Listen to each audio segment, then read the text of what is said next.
Hello everyone, welcome back to my channel. আজকে আমি আপনাদের তৈরি করে দেখাবো কাঁচা আমের মুরব্বা। আমি চেষ্টা করেছি আপনাদের কাছে খুব সহজভাবে মুরব্বা একদম পারফেক্ট বানানো তুলে ধরার জন্য। আশা করছি আপনাদের ভালো লাগবে।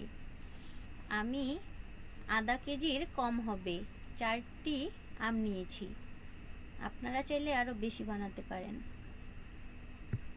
এখন তো আমের সিজন, বাজারে প্রচুর আম পাওয়া যাচ্ছে, তাই আপনারা বানিয়ে বছর জুড়ে সংরক্ষণ করে রাখতে পারবেন। আর আমের মোরব্বা তো সবাই পছন্দ করে, বাচ্চা থেকে বড় অবধি। আমি 4টি আম নিয়েছি, আধা কেজির কম হবে। আমি ভালোভাবে কেটে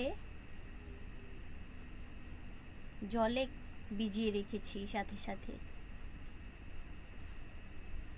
এতে করে আমের কালার নষ্ট হবে না।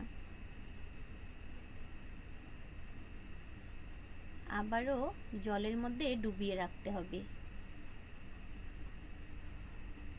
আমগুলো কেটে। আপনারা চাইলে চুন দিয়ে বা ফিটকারি দিয়ে পানিতে ডুবিয়ে রাখতে পারেন। আমি ফিটকারি দিয়ে ডুবিয়ে রেখেছিলাম 2 ঘন্টার মতো।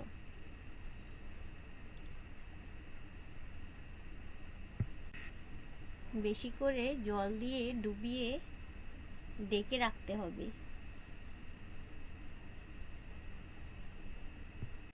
আম মুরব্বা বানানোর জন্য আঁটিযুক্ত আম নিতে হবে।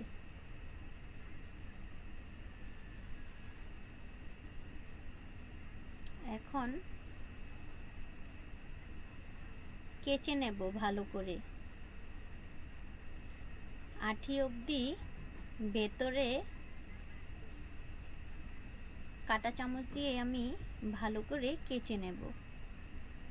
যত ভালোভাবে কেচবেন তত মুরব্বাটা খেতে ভালো হবে আর শিরাটা প্রবেশ করতে পারবে। আমি কাঁটা চামচ দিয়েই কেচে নিয়েছি।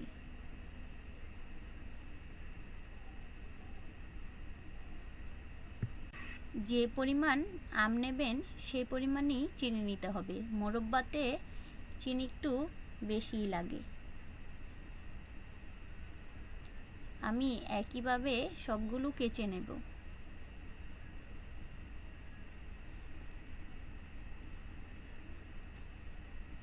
কেচে নিয়ে 2 ঘন্টা ভিজিয়ে রাখবো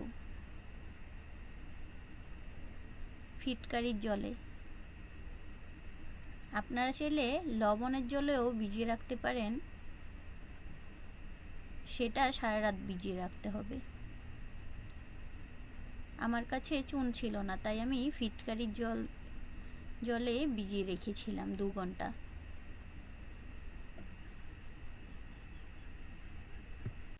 আপনারা চাইলে টুথপিক দিয়েও কেচে নিতে পারেন আমগুলো।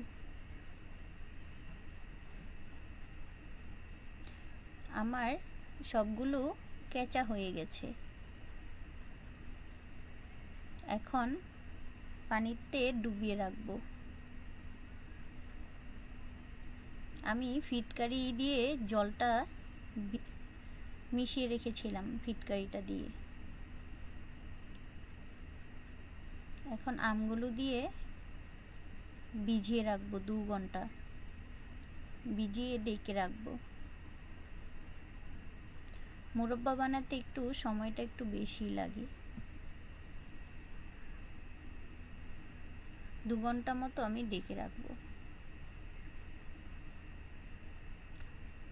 2 ঘন্টা পর চলে এসেছি। এখন চেপে চেপে জলগুলো নিগড়ে নেব।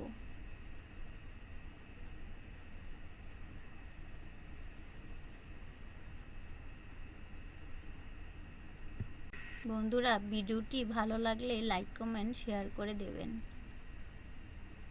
আর পুরো ভিডিও দেখার অনুরোধ রইল। আমরা সবাই সবার পাশে যদি না থাকি তাহলে কিভাবে এগিয়ে যাব? তাই সবাই সবার পাশে থাকতে হবে।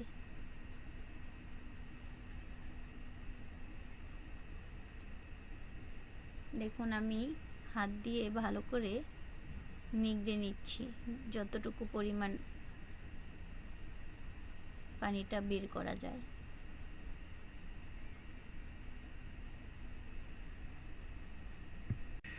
একইভাবে আমি সবগুলো পানি বের করে আমগুলো নিগড়ে নেব।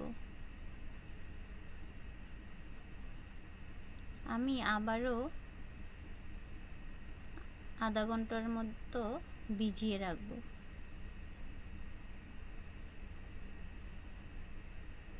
ভিজিয়ে আবারও ডেকে রাখবো।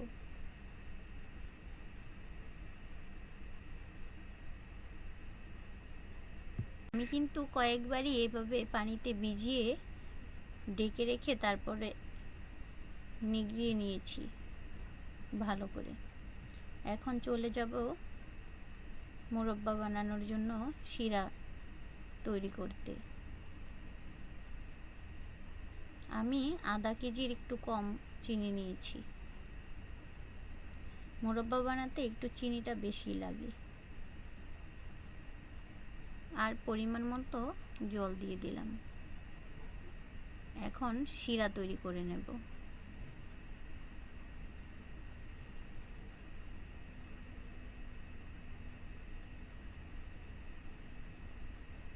দেখো, আমার শিরাটা তৈরি হয়ে গেছে।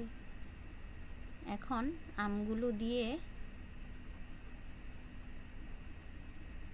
একটু বলক আসা পর্যন্ত অপেক্ষা করব।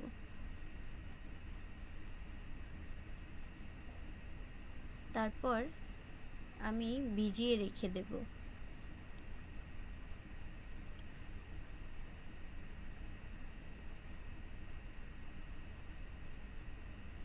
শিরাটা যাতে আমের ভেতর প্রবেশ করতে পারে। আপনারা চাইলে সারা রাতও ভিজিয়ে রাখতে পারেন।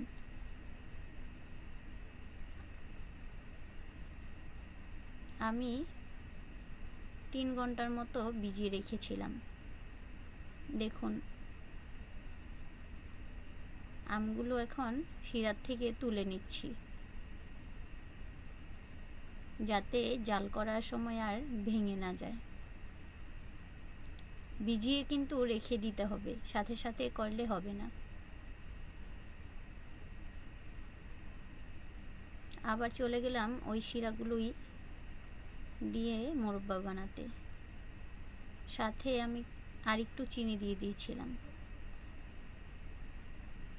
তারপর শিরাটা ঘন হওয়া পর্যন্ত অপেক্ষা করেছি। এখন আমগুলো দিয়ে দিলাম, দিয়ে আবারও জাল করে নেব। আপনারা চাইলে দারচিনি দিতে পারেন। আমি মোরব্বাতে কোনো মশলা ব্যবহার করিনি। আমার কাছে এভাবেই মোরব্বাটা বানালে ভালো লাগে। দেখুন, আমি অনেকক্ষণ জাল করে নিয়েছি। অল্প আঁচে করতে হবে যাতে পুড়ে না যায়। দেখুন, আমার মোরব্বাটা বানানো হয়ে গেছে। দেখুন, দেখতে যেমন লোভনীয় হয়েছে, খেতেও কিন্তু দারুণ হয়েছিল। আপনারা বাসায় অবশ্যই বানিয়ে দেখবেন।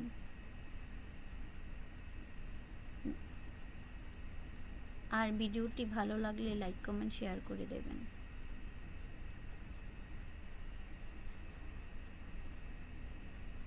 আপনারা এইভাবে বানিয়ে দেখতে পারেন।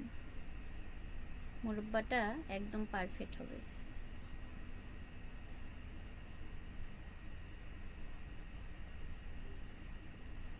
আপনারা চাইলে গুড় দিয়েও বানাতে পারেন। আমি চিনি দিয়ে বানিয়েছি।